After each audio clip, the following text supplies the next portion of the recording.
দিনের গুরুত্বপূর্ণ খবর ঘটনাগুলো এই মাঝরাতের আয়োজন আমরা বিশ্লেষণ করার চেষ্টা করি। আমন্ত্রিত অতিথি যারা থাকেন তারা তাদের মতামত জানান, বিশ্লেষণ করেন গুরুত্বপূর্ণ খবরগুলো। আজ আমাদের সঙ্গে তিনজন গুরুত্বপূর্ণ অতিথি আছে দর্শক। শুরুতে তাদের সঙ্গে আপনাদের পরিচয় করে দিই। আমাদের সঙ্গে আছেন কাদের গনি চৌধুরী, সিনিয়র সাংবাদিক, দীর্ঘদিন ধরে গণমাধ্যমের সঙ্গে যুক্ত আছেন। সুভাষ চন্দ্র রায়, রাজনৈতিক বিশ্লেষক, একই সঙ্গে তিনি সম্পাদক বাংলা বিচিত্রা। আছেন ডাক্তার আনোয়ারুল ইসলাম, জনস্বাস্থ্য বিশেষজ্ঞ, সাবেক প্রধান, মহামারী নিয়ন্ত্রণ ও প্রস্তুতি বিভাগ, ICDDRB।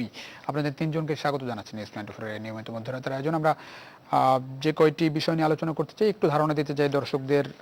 বাজেট দেওয়া হয়েছে 6 লাখ কোটি টাকার, সে বিষয়ে আমরা আলোচনা করতে চাই। পাশাপাশি বাজেটের খুঁটিনাটি বিষয়, একই সঙ্গে করোনার যে আপনার যে একটি গবেষণা করা হয়েছে সরকারের পক্ষ থেকে, যেখানে IDCR সহ আরেকটি প্রতিষ্ঠান, যেটি বলা হচ্ছে এখনকার যে করোনা সংক্রমণ হচ্ছে তার 80% ভারতীয় ভ্যারিয়েন্ট আসলে পাওয়া গেছে। এই বিষয়গুলো নিয়ে মূলত আলোচনা করতে চাই। শুরু করতে চাই কাদের গনি চৌধুরী আপনাকে দিয়ে। কাদের গনি চৌধুরী, মোটা দাগে যদি একটু জানতে চাই এবারের বাজেট নিয়ে, মানে আপনার একজন সাধারণ নাগরিক হিসেবে আপনি এই বাজেটে আপনার জন্য কি দেখেন? বাজেটে যেটা যদি আমি নির্বিত দৃষ্টি, এটা যেটা ভালো দিক যেমন আছে, কিছু খারাপ দিক আছে। সব বাজেটে সবসময় বাজেটে যেটা থাকে, এখন ভালো দিকগুলো তো মন্ত্রীরা বলতেছেন প্রতিদিন, তথ্যমন্ত্রী, অর্থমন্ত্রী, সরকারের মন্ত্রীরা বলছেন। খারাপ দিকগুলো যদি আপনি দেখেন, আজকে আমি দুটো পত্রিকার শুধু হেডলাইন বলবো। এই দুটি পত্রিকার হেডলাইনে বাজেট কিরকম সেটা বলা আছে। একটা হচ্ছে দৈনিক প্রথম আলো, সেখানে মূল হেডলাইন তাদের আজকে পত্রিকার, সেটা হলো যে ব্যবসায়ীরা খুশি, হতাশা মধ্যবিত্ত।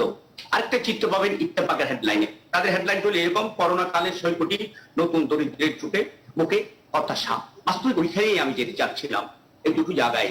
আপনি যদি এবারের বাজারে দেখেন, এই বাজেটটা অবাধ একবার দুহাত খুলে যেন ব্যবসায়ীদের জন্য উদার করে দিয়েছেন। অর্থমন্ত্রী আজকে বলেছিলেন, আজকে একটা বক্তৃতা বলেছিলেন, এটা একেবারে ব্যবসায়ী বান্ধব। এটা সত্য কথা, ব্যবসায়ী বান্ধব একেবারে পুরোটাই। ব্যবসায়ী থেকে যেভাবে সুযোগ সুবিধা দিয়েছেন, সেরকম মধ্যবিত্ত কিংবা নতুন গরিব যারা হয়েছেন তাদের জন্য এই বাজেটে সে ধরনের সুযোগ সুবিধা দেওয়া হয়নি। যেটি বলেছেন অর্থমন্ত্রী, যেটি বলেছেন যে ব্যবসায়ীরাই কর্মসংস্থান সৃষ্টি করবে, ব্যবসায়ীদের সুযোগ সুবিধা দিলে ক্ষতি কোথায়? হ্যাঁ, ব্যবসায়ীদের পক্ষে বলছে এটা ব্যবসায়ী বান্ধব এই বাজেট। আমি দেখেছি একটা ইয়েতে ব্যবসায়ী বান্ধব, এবং বাস্তবতা সেটাই। না বলুন, এটা হলো ব্যবসায়ী বান্ধব বাজেট। ব্যবসায়ী বান্ধব হলে আমরা ক্ষতিগ্রস্ত, ব্যবসায়ী বান্ধব হোক সেটা আমরা চাই, কিন্তু পাশাপাশি মধ্যবিত্ত নতুন গরিব যারা হয়েছে তাদের প্রতিও নজর দেওয়াটা খুবই জরুরি ছিল, অন্তত এই করোনার অতিমারির সময়।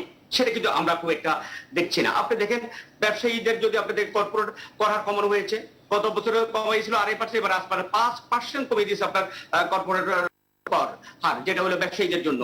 আপনার সুরক্ষা দেওয়া হয়েছে আপনার স্থানীয় বিশেষজ্ঞ, এটা একটা ভালো কাজ করেছে, আমরা বলিনি যেটা খারাপ কাজ করেছে। আপনার ব্যবসায়িক টার্নওভার কর কমিয়ে দেওয়া হয়েছে। শেয়ার বাজার তালিকাভুক্ত এবং তালিকাভুক্ত এমন কোম্পানির কর হার আপনার 2.5% করে কমিয়ে দেওয়া হয়েছে। কিন্তু সেই হিসেবে আমরা হতদরিদ্রদের জন্য, আমরা বা শ্রমিকদের জন্য, এবং মধ্যবিত্তের জন্য, নতুন করে যারা গরিব হয়েছে তাদের জন্য তেমন কোনো উদ্যোগ নিতে আমরা দেখিনি। আপনি যদি দেখেন, এখানে আরেকটা বিষয় আপনাকে আমি না বললে নয়। আপনি দেখেন এখানে একটা বাজেটে আমার কাছে যেটা খুব খারাপ লেগেছে, সেটা হলো আপনার বেসরকারি শিক্ষা প্রতিষ্ঠানগুলো, বিশেষ করে বেসরকারি বিশ্ববিদ্যালয় 15% আপনার কর ধরা হয়েছে। এখন এই অতিমারিতে এমনি বেসরকারি শিক্ষা প্রতিষ্ঠানগুলো তারা ছাত্রদের পয়সা চলে, তাদের আলাদা কোনো ইনকাম নেই। সেই প্রতিষ্ঠানগুলো আপনার নিজেদের, সেখানে কোনো, ওরা কিন্তু কোনো লাভজনক প্রতিষ্ঠান নয়। বেশিরভাগ 160টি যে বেসরকারি বিশ্ববিদ্যালয়গুলো আছে, সেই বিশ্ববিদ্যালয়গুলোকে আপনি তাদের পয়সায়, ছাত্রদের পয়সা চলে, সেই বিশ্ববিদ্যালয় ট্যাক্স বসাতে হবে কেন? সে বরঞ্চ এই বিশ্ববিদ্যালয়কে ট্যাক্স তো নয়, আরো আর্থিক সহযোগিতা দেওয়া উচিত আমি মনে করি। সেখানে আমি মনে করি এটা অত্যন্ত অমানবিক একটা কাজ হয়েছে। এখান থেকে আপনার 160 টাকা বেসরকারি কয় টাকা ট্যাক্স আসে? এটা যদি আমরা ছেড়ে দিতে পারি, এখান থেকে আমাদের সন্তানরা পড়ে, আমাদের ছোট ভাইরা পড়ে, আমাদের ছোট বোনরাই পড়ে, তারাই তো পড়ে, যেখান থেকে সরকারের 2 টাকা ইনভেস্ট করা লাগছে না। আমার অন্য বিশ্ববিদ্যালয়তে, অন্য শিক্ষা প্রতিষ্ঠানে সরকারের শত হাজার হাজার কোটি টাকা দেওয়া লাগে, এখানে লাগে না।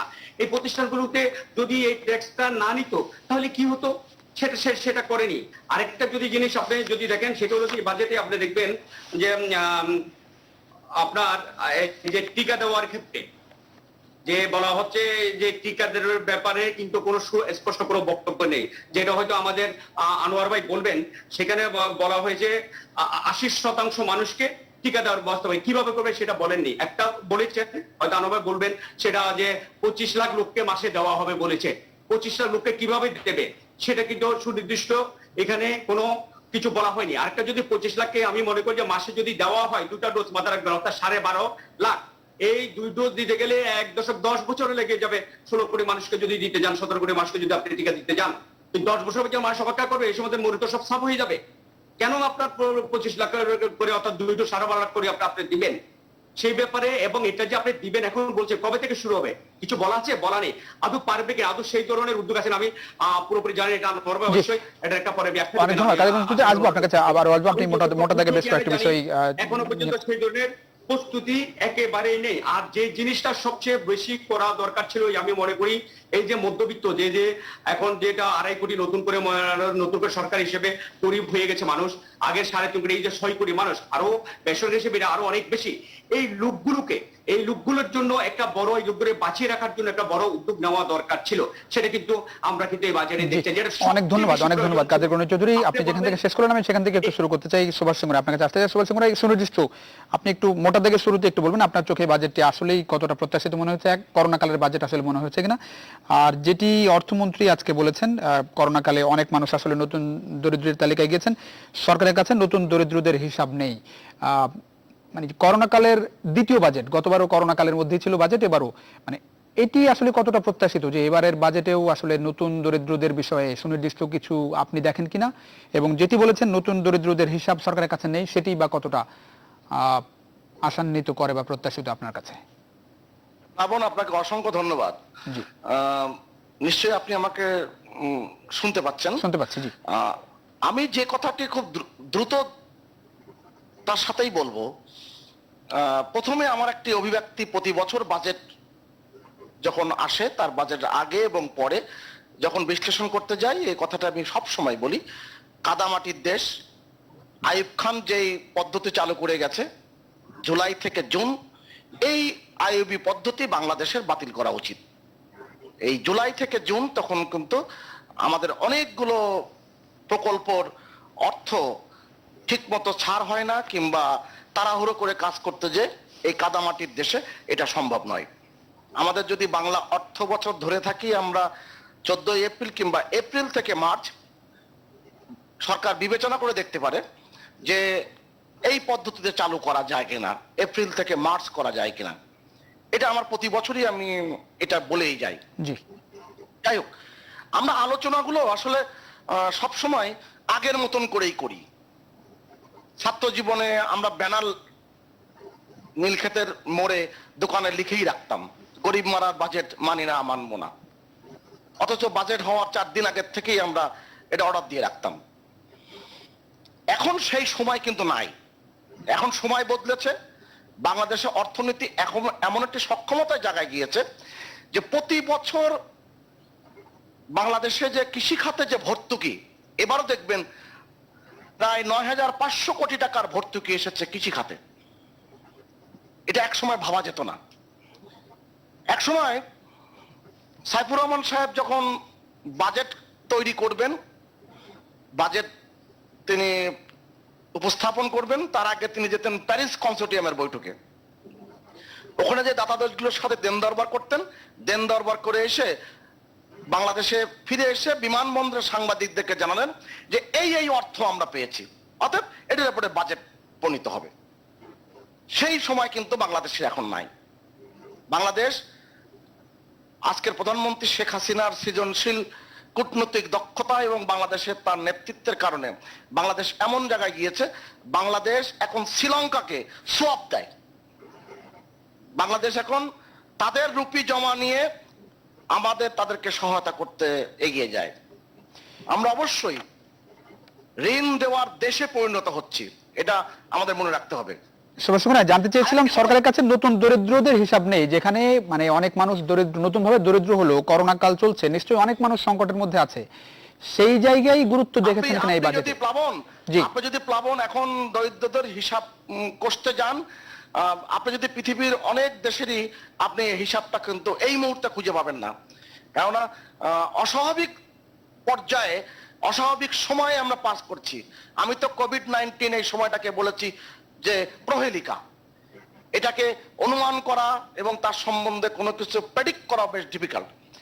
যাই হোক, ধরলাম আমি ধরে নিলাম সরকারের কাছে নতুন, এটা আপনি আপনার কথাই ঠিক যে হ্যাঁ এই সময়ের মধ্যে সম্ভব না, অনেক দেশের উদাহরণ আপনি দিলেন, কিন্তু আমার কথা হচ্ছে ধরেন সাধারণ মানুষ হিসেবে, আমি নাগরিক হিসেবে বাজার একটা অস্বস্তির জায়গা বাংলাদেশে, বিশেষ করে চাল এবং তেলের এখন যে ঊর্ধ্বগতি আপনি দেখছেন, এখন আজকের বাজারে চালের দাম বেড়ে গেল, গতকাল বাজেটের পর আজকে 700 টাকার উপরে হচ্ছে 5 লিটারের বোতল চালের দাম, নিশ্চয়ই আপনি জানেন। এই দুই জায়গায় মানুষ যাতে স্বস্তিতে থাকে সে বিষয়ে কোন রকম স্বস্তি আপনি বাজারে খুঁজে পান কিনা, আপনি কি যেটি সব এটা তো মানে সব নিশ্চয়ই মানুষের জানেন। জন্যই লাগে আসলে? আপনি তো এটা নিশ্চয়ই জানেন যে বাংলাদেশের কৃষকরা কিন্তু এবার ধানের মূল্য পেয়েছে, গত বছরও ধানের মূল্য পেয়েছিল।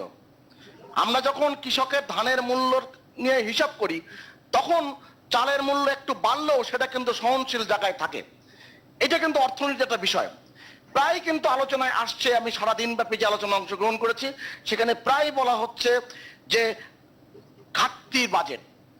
পৃথিবীতে এমন কোন দেশ দেখাতে পারবেন যে দেশে বাজেটের পর ঘাটতি বাজেট হয় না? আপনি যুক্তরাষ্ট্রের জিডিপির 15.2% আছে ঘাটতি বাজেট গত বছরের, যুক্তরাজ্যের 14.3%, জাপানে 12.62%, প্রতিবেশী দেশ ভারতে 9.3%, আর বাংলাদেশে ঘাটতির পরিমাণ বাজেটে উল্লেখ করা হয়েছে 6.2% জিডিপি। অতএব এটা কিন্তু এই বিষয়গুলো কিন্তু নির্মমভাবে আলোচনা করতে হবে। আমরা অনেক ক্ষেত্রে সরকারি দলের বাইরে কিংবা সরকারের পক্ষে বিপক্ষে কিন্তু আলোচনা করি, কিন্তু কোনো ক্ষেত্রে নির্মম আলোচনাটা করি না, করতে পারি না। এটা আমাদের বড় ব্যর্থতা। আপনি দেখেন পঞ্চদশ সংশোধনী নিয়ে কত আলোচনা হয়েছে, কি বিষয়? একটি মাত্র বিষয়, যে তত্ত্বাবধায়ক সরকার প্রথা বাতিল হয়েছে। এটা নিয়ে সরকারের পক্ষে লোক বক্তৃতা দিয়েছেন, সরকার বিপক্ষ লোক পার্লামেন্টে বক্তৃতা দিয়েছেন, টকশোতে বক্তৃতা দিয়েছেন, কিন্তু একটা গুরুত্বপূর্ণ সংশোধনী হয়েছিল সংবিধানে, এটা কখনোই আলোচনায় আসেনি। যেটা হচ্ছে 18 ক ধারা, পরিবেশ ও জীববৈচিত্র্য সংরক্ষণ ও উন্নয়ন, এবং রাষ্ট্র বর্তমান ও ভবিষ্যৎ নাগরিকদের জন্য যে পরিবেশ সংরক্ষণ উন্নয়ন করিবেন এবং প্রাকৃতিক সম্পত্তি সম্পদ, জীববৈচিত্র্য, জলাভূমি, বন ও বন্যপ্রাণীর সংরক্ষণ নিরাপত্তা বিধান করিবেন, এটা সংবিধানের 18 কয়, কিন্তু ওই সংশোধনীতে কেউ যুক্ত হয়েছে, আমরা কেউ আলোচনায় আসিনি। আপনি দেখেন আমাদের বিদ্যুৎ খাতে যে পরিমাণ সফলতা, সেই সফলতার জায়গায় কিন্তু আমরা লাভ করি নাই। আমরা এবছর আমরা চা দিবস পালন করছি, আজকে এই বছরটা তো আপনি নিশ্চয়ই স্বীকার করবেন, এই বছরটা তো ব্যতিক্রম বছর এবং সংকটের বছর, হ্যাঁ করোনা কাল, সেই কারণেই সেই জন্যই বারবারই নতুন দরিদ্রদের কথা জানতে চাচ্ছি আসলে আপনার প্রত্যাশার জায়গাটা একটু। জি প্লাবন, আমি কিন্তু সেই অর্থই বলছি, আমাদের যে বাজেটের যে বিষয়গুলো সেই বিষয়, যেমন ই-কমার্স প্রশিক্ষণ, এটা দায়িত্ব বিমোচন করবে, এটাকে আপনার মানিতে হবে, এটা কিন্তু এই বাজেটে সবচেয়ে গুরুত্বপূর্ণ হিসেবে দেখা হয়েছে। এই বাজেটে শিক্ষা খাতের কিন্তু যতই বলেন না কেন, শিক্ষা খাতের বরাদ্দ কিন্তু বেড়েছে। এখন কতটুকু বরাদ্দ আমি চাই, কতটুকু বরাদ্দ ঠিক ছিল? স্বাস্থ্য খাতের বরাদ্দ বেড়েছে, কিন্তু জিডিপি কত শতাংশ বেড়েছে? অনেকগুলো আলোচনা আছে, কিন্তু আমরা 6 লক্ষ কোটি টাকার উপরে যে বাজেট প্রণয়ন করব, আজ থেকে 12-14 বছর আগে কিন্তু বাংলাদেশে কেউ ভাবে নাই।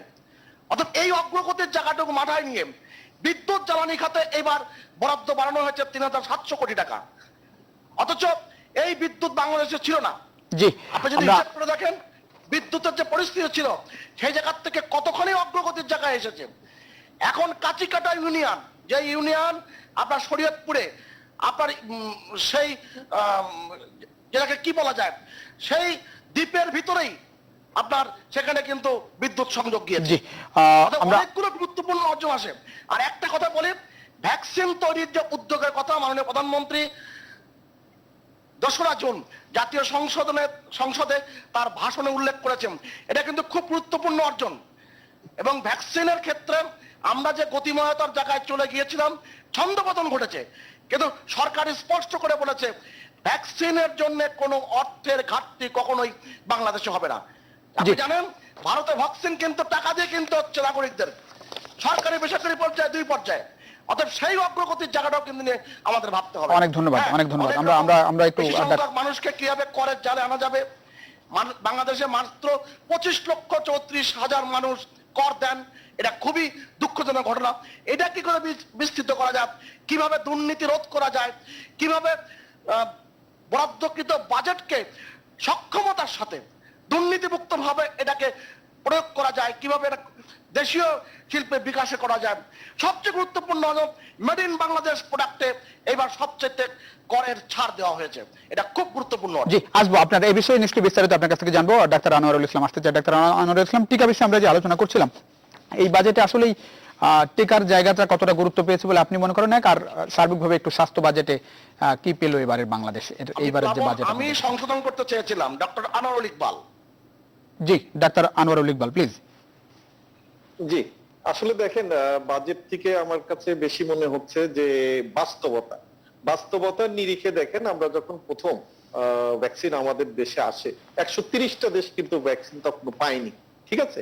জি। এখন ভারতের একটা অদ্ভুত সিচুয়েশনে পড়ার কারণেই কিন্তু আমরা ভ্যাকসিন থেকে পিছিয়ে গেছি, সেটা সঠিক। কিন্তু আপনি দেখবেন ভ্যাকসিন টুডে টুমরো আপনার কিন্তু টাইমলি চলে আসবে।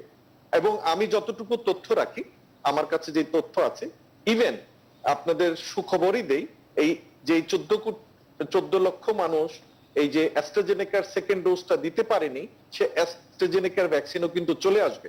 এখন আমরা বাজেটটার থেকে বেশি ইম্পর্টেন্ট যেটা আপনি যে আপনার আজকে যে আপনার শিরোনামে বললেন, জি। এখানে যে বললেন যে সার্কুলেটিং আপনার 80% হচ্ছে আপনার ভারতীয় ভ্যারিয়েন্ট, আসলে কথাটা সেইটা কারেক্ট না। আমি আজকে 3টা টক শোতে একই জিনিস কারেকশন করে দিলাম।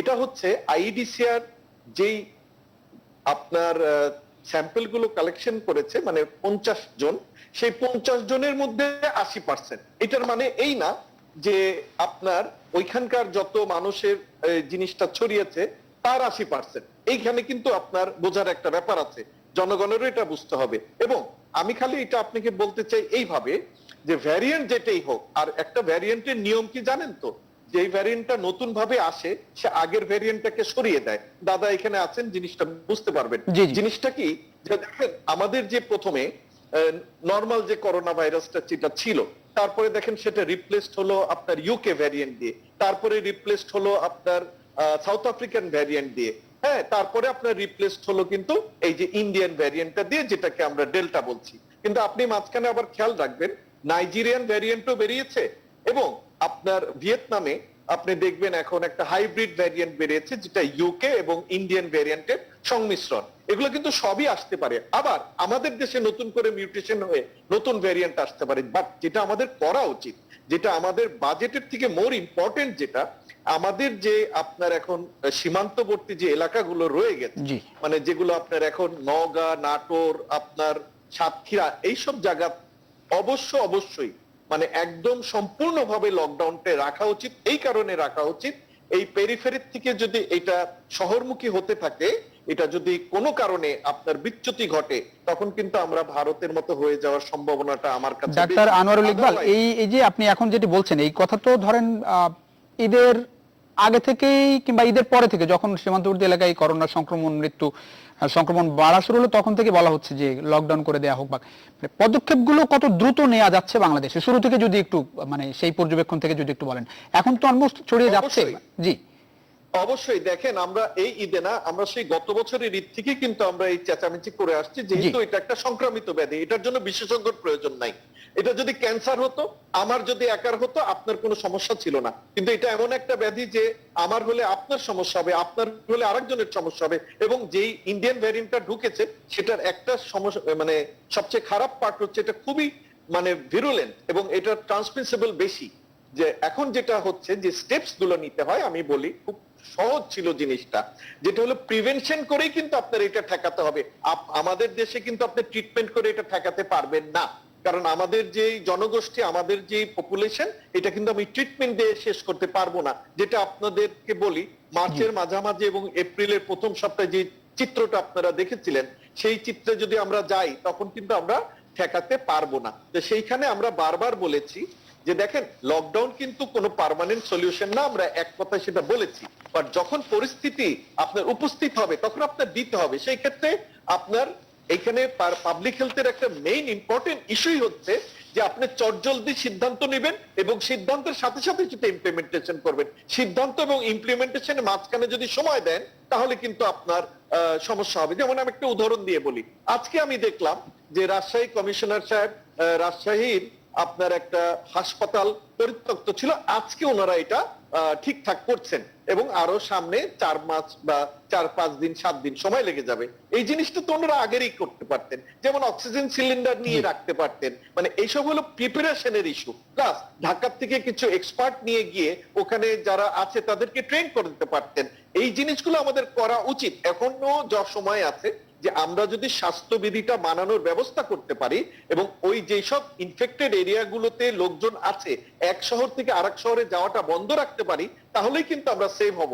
আমরা এই বাজেট দিয়ে বা আপনার যেই তথ্য আছে সেগুলো দিয়ে কিন্তু আমরা মানুষ সেভ করতে পারবো না। আনোয়ারুল ইকবাল, একটা বিষয় যদি একটু বলেন, আপনি শুরুতে যেটি বলেছিলেন যে 50 ভাগ, এখন যেটি সেটি না, কিন্তু যে তথ্য এসেছে, কারণ 50 জনের নমুনা নেওয়া হয়েছে, তার মধ্যে আমি একটা রিপোর্ট করেছি এটা নিয়ে, তার মধ্যে আপনার চাঁপাইনবাবগঞ্জের 16 নমুনার মধ্যে 15টি হচ্ছে ভারতীয় ভ্যারিয়েন্ট, গোপালগঞ্জের 7 নমুনার মধ্যে 7টাই হচ্ছে ভারতীয় ভ্যারিয়েন্ট, ঢাকার 4 জনের মধ্যে 2 জনের ভারতীয় ভ্যারিয়েন্ট, আরো আছে।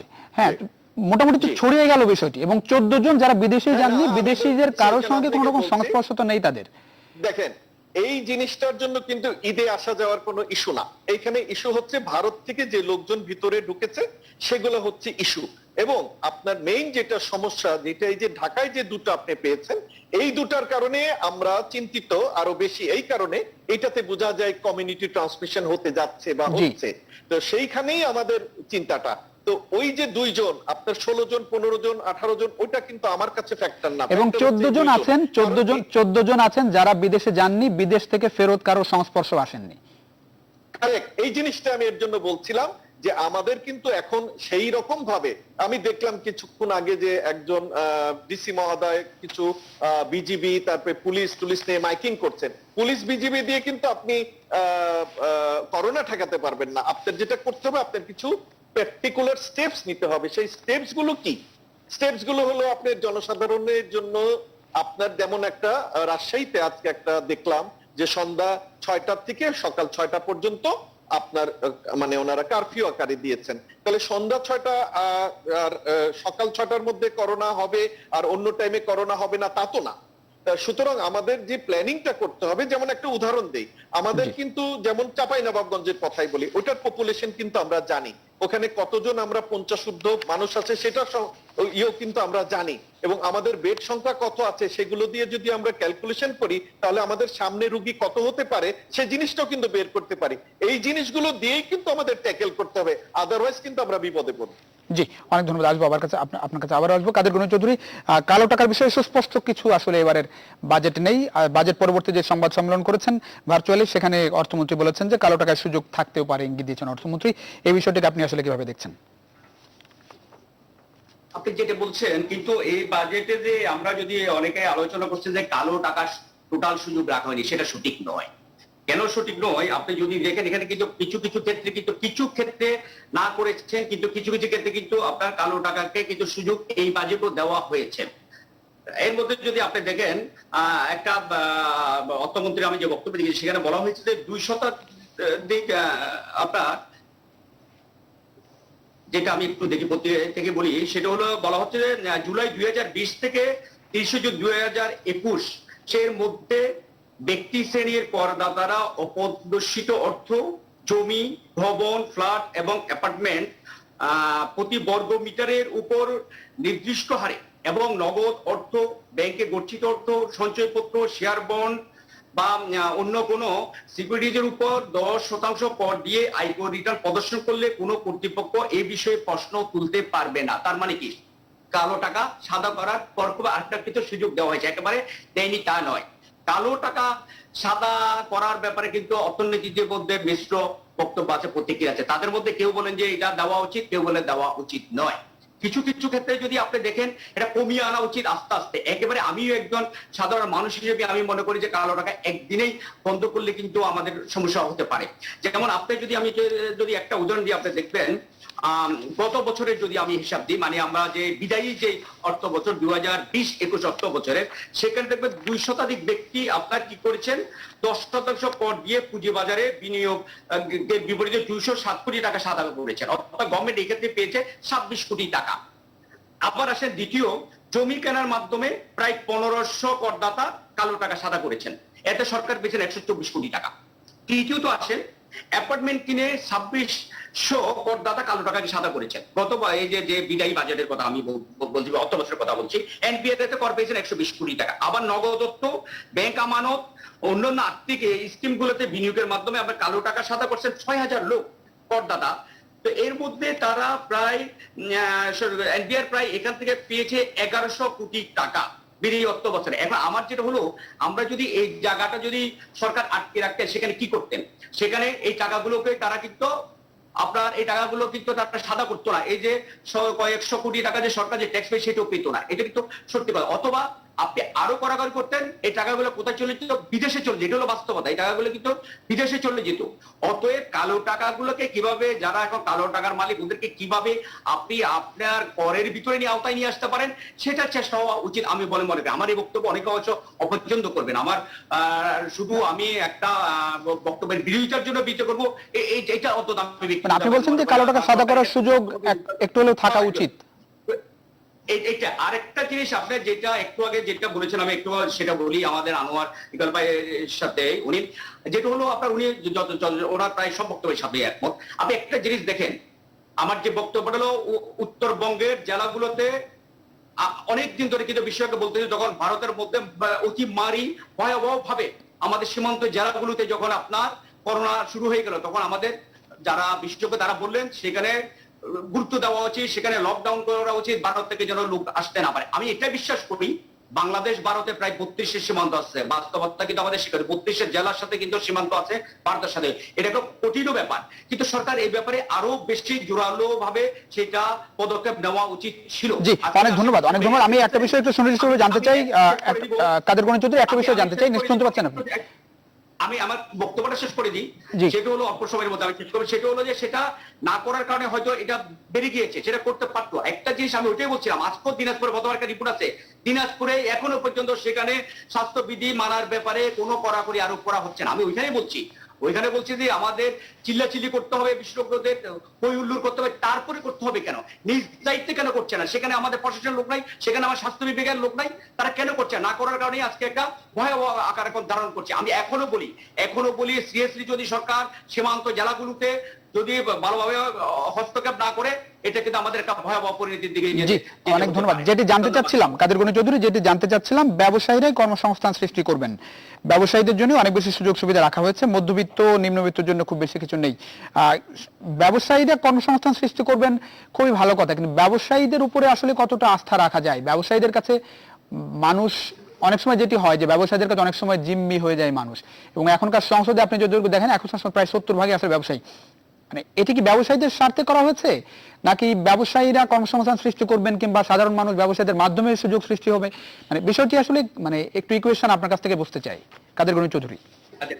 এইটা যদি বলি, আপনি এখন হয়তো দাদা মনোক্ষুণ্ণ হতে পারে, আমি বলি, আমি যথেষ্ট আমার বিবেকের ধারণা থেকে আমি বলার চেষ্টা করি, কিন্তু দলবাজের পক্ষ থেকে আমি বলতে চাই। আপনি একটা জিনিস বলেন, একটু আগে যে বক্তব্যটা আছে ব্যবসায়ীদের যেটা করেছেন, ব্যবসায়ীদের সুযোগ দিয়ে, সেটা আমি বলি না দেখ, সেটা আমি বলি না। কিন্তু আপনি মধ্যবিত্ত নতুন যে গরিব, তাদের কথা কেন আপনি বিবেচনা আনবেন না? আপনি কেন বেসরকারি বিশ্ববিদ্যালয়ের ট্যাক্স দেবেন? আপনি বলছেন যে ট্যাক্সের সাধারণ মানুষের ট্যাক্সের বোঝা আপনি বাড়িয়ে দিচ্ছেন নানাভাবে যখন আপনি বাড়িয়ে দিচ্ছেন, আমাদের কত ট্যাক্সের আওতা বাড়ান, কর বাড়াবেন না, ট্যাক্সের আওতা বাড়ান। যারা ট্যাক্স দেন তাদেরকে আওতায় আনেন, এটা রাষ্ট্রের উপকার হবে। আজকে আওয়ামী লীগ ক্ষমতায়, কালকে বিএনপি আসবে, কিন্তু রাষ্ট্র তো আমাদের সবার, এই আওতায় আনেন, সেটাই আমাদের দাবি। আপনি আজকে যে কথাটি বলা হয়েছে, দাদা যে কথাটি বললেন যে আপনার যেটা ঘাটতি বাজেটের কথা যেটা বলেন, ঘাটতি বাজেট এরকম সারা দুনিয়াতে আছে, ঠিক আছে, কিন্তু বাংলাদেশের যে ঘাটতি বাজেটটা এখন যেটা দেওয়া হচ্ছে, আমাদের কতটা এই ঘাটতি বাজেটের ঘাটতিটা আমরা পূরণ করবো প্রত্যেকে, সেটা কে ক্ষমতা আছে আমার সেটা জানা দরকার। অনেক ধন্যবাদ।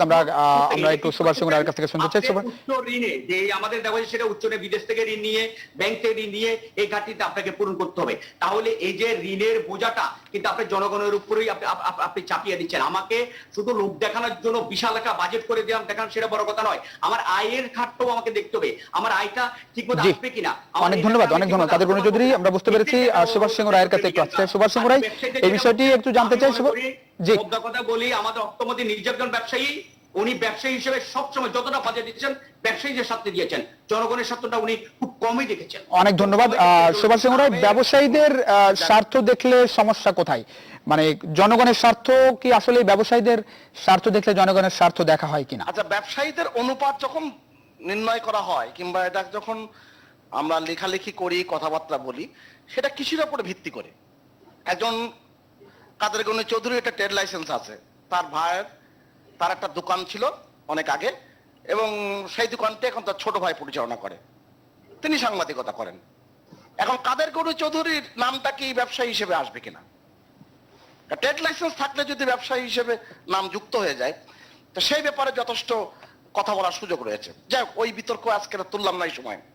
আরেকটি কথা, সম্পদশালীদের সারচার্জ বাড়ছে এবার প্রস্তাবিত বাজেটে, খুবই গুরুত্বপূর্ণ অর্জন। আপনি 10 থেকে 20 কোটি টাকা পর্যন্ত 20% সারচার্জ, 20 কোটি থেকে 50 কোটি টাকা পর্যন্ত 30% সারচার্জ এবং 50 কোটি টাকার বেশি সম্পদশালীদের জন্য 35% সারচার্জ। এটা কিন্তু একটা গুরুত্বপূর্ণ বিষয়। আমি সে কারণে বলেছিলাম, উদাহরণ দিয়েছিলাম যে সরকারের পক্ষের মানুষগুলো কিন্তু অনেক সময় এই তথ্য উপস্থাপনে কিন্তু অনেক সময় ভুলে যান। অনেক গুরুত্বপূর্ণ অর্জন আছে। আপনি 1,07,614 কোটি টাকার যে সামাজিক নিরাপত্তা খাত, এটা তো বাজেটের প্রায় 17.83%, যা মোট জিডিপির 3.11%। এই যে অর্জনের জায়গাটি, এইবার মুক্তিযোদ্ধাদের ভাতা 12,000 টাকা থেকে 20,000 কোটি টাকার 12,000 টাকা প্রতি মাসের থেকে 20,000 টাকায় প্রস্তাব করা হয়েছে। এটা গুরুত্বপূর্ণ অর্জন। এই বিষয়গুলো নিয়ে আলাপ করতে হবে। হ্যাঁ, আমাদের তো অনেক অব্যবস্থাপনা আছে। আমি গত পরশু না, চট্টগ্রামে কিন্তু গিয়েছিলাম। আমি একবারে 1 মিনিটে যদি একটু বলেন, সামাজিক নিরাপত্তা খাতে কত শতাংশ মানুষ আছেন এক, আর মুক্তিযোদ্ধা কত? এই দুটির বাইরে তো একটা বিশাল জনগোষ্ঠী সংকটের মধ্যে আছে, তাদের জন্য আপনি আসলে বাজেটে কি দেখেন? 23টি মন্ত্রণালয়, 143টি বিভিন্ন রকম ভাতার চালু আছে গত 12 বছর যাবত। এটা কিন্তু মনে রাখা দরকার। এবং এক সময় এটা নিয়ে কেউ ভাবেইনি। 96 সালে আজকের প্রধানমন্ত্রী সুভাষ চন্দ্র রায় সরকার পরিচালনা দায়িত্বে এসে এই কাজটি করেছেন। এবং আপনি যেটা বলছেন অতি দারিদ্র্যের যে বিষয়টি, দারিদ্র্যের বিষয়টি, এটা কিন্তু হ্যাঁ সরকারের ভাবনা চিন্তায় আছে বলে অনেকগুলো সামাজিক নিরাপত্তার আওতা কিন্তু বাড়িয়েছে এবং সেটা 1 লক্ষ কোটি টাকার ওপরে 7,000 কোটি টাকা, এটা কিন্তু একটা বড় অংশ কিন্তু এখানে দেওয়া হয়েছে, যা জিডিপির 3.11%। স্বাস্থ্য খাতে বরাদ্দ আরো বাড়ানো উচিত এবং এটা আমি আশা করি স্বাস্থ্য গবেষণায়, আমি একটু আগে যেটা বলতে গিয়েছিলাম, শেষ করতে হবে। জি জি, চট্টগ্রাম ছিলাম, দৈনিক আজাদী পত্রিকাটা রিপোর্ট দেখলাম, আমি খুবই মর্মাহত। চট্টগ্রাম মেডিকেল কলেজ হসপিটালে এক মেমোগ্রাফির মেশিন বন্ধ হয়ে আছে মাসের পর মাস। এবং এই যে মানে আমাদের যে অব্যবস্থাপনা, আজকেই দেখলাম একটি গণমাধ্যমে যে রংপুরে, আমরা শেষ করবো সুভাষ চন্দ্র, আমরা একেবারে শেষ পর্যায়ে জি। রংপুরে বার্ন ইউনিটের এসি নষ্ট আজকে দিনের পর দিন, ওখানে পর্যন্ত কোনো ফ্যান পর্যন্ত ব্যবস্থা নাই। এইটাকে মেনে নেওয়া যায়? এই সমস্ত ঘাটতির কথা আমাদেরকে আলোচনা করতে হবে। আমাদের দক্ষতার সাথে, সততার সাথে আমাদের যে বাজেট, প্রস্তাবিত বাজেট, সেই বাজেট যেন বাস্তবায়ন হয়। অনেক ধন্যবাদ। আমরা তো আশা করি ডাক্তার আনোয়ারুল ইসলাম, শেষ করব আপনাকে দিয়ে। টিকার যে হিসাব নিকাশ আপনি এখন দেখছেন, বাংলাদেশের জনগোষ্ঠী মানে কত সময়ের মধ্যে আসলে মোটামুটি নিরাপদ বোধ করবে? কত সময় লাগবে বাংলাদেশের এই মোটামুটি ধরেন 9-10 কোটি মানুষকে টিকা দিতে কত সময় লাগবে এখনকার যে ক্যালকুলেশন দেখছেন? আসলে দেখেন, আমাদের আসলে একদম স্পেসিফিক ক্যালকুলেশন করাই আছে 13,86,00,000। জি, সুতরাং এই 13,86,00,000 লক্ষের মধ্যে আমার 4%-এর ভ্যাকসিন দেওয়া হয়েছে। এখন এটা আমার তো হিসাব করে বলা যাবে না, কারণ আমার ভ্যাকসিনের অ্যাভেলেবিলিটির উপরে ডিপেন্ড করে আমার ভ্যাকসিনটা কখন আসবে। তো সুতরাং যা দেখা যাচ্ছে, আমাদের যদি ভারতের সমস্যাটা না হতো, আমি আর দাদা প্রচুর পরিমাণে টকশোতে একই কথা বলেছি, কোভ্যাক্স এর মাধ্যমে যেটা আসার কথা ছিল। দেখেন, আমাদের যেহেতু অন্যান্য দেশের তুলনায় বলছি, আপেক্ষিকভাবে আমাদের করোনার পরিস্থিতি ভালো দেখে কিন্তু কোভ্যাক্স আমাদেরকে ভ্যাকসিনটা দেয়নি। বাট এখন আমরা যেটা গতকালকে দেখেছি যে আপনার ইউএসএ কিন্তু 7 মিলিয়ন আপনার ভ্যাকসিন কোভ্যাক্স কে দিচ্ছে, যার মধ্যে বাংলাদেশও একটা দেশ পাবে। তো সুতরাং আমাদের ফাইজার, কোভ্যাক্স এবং অ্যাস্ট্রাজেনেকা এবং চাইনিজ ভ্যাকসিন মিলে আমার মনে হয় যেখানে একটা প্ল্যানিং করা উচিত গভর্নমেন্টের, যেটা থাইল্যান্ড করছে, আমাকে 2 মিনিট সময় দেন, আমি আমরা just খালি বলে দিচ্ছি। আমাদের একেবারেই সময় হ্যাঁ, শেষ, ডাক্তার আনোয়ারুল ইসলাম জি। আমার সময় তো সবচেয়ে কম ছিল, জাস্ট এটুক বলি, যেমন থাইল্যান্ডের মতো দেশ আপনার কিন্তু এখনো ভ্যাকসিন দেয়নি, তারা ওয়েট করছে যে এই জুন মাসে তারা চালু করবে, ডিসেম্বরের মধ্যে শেষ করে দিবে। আমাদেরও এরকম একটা প্ল্যানিং করা উচিত, যাতে আমরা বলতে পারবো যে জি। ঠিক আছে আমার এই ভ্যাকসিনটা অনেক ধন্যবাদ দিতে হচ্ছে, আমরা আশা করি যে নিশ্চয়ই সেরকম প্ল্যান সরকারের পক্ষ থেকে করা হচ্ছে। অনেক ধন্যবাদ দিতে হচ্ছে কাদের গনি চৌধুরী, সুভাষ সিং রায়, ডাক্তার আনোয়ারুল ইসলাম, আপনাদের তিনজনকে অসংখ্য ধন্যবাদ এই রাতে আপনাদের মূল্যবান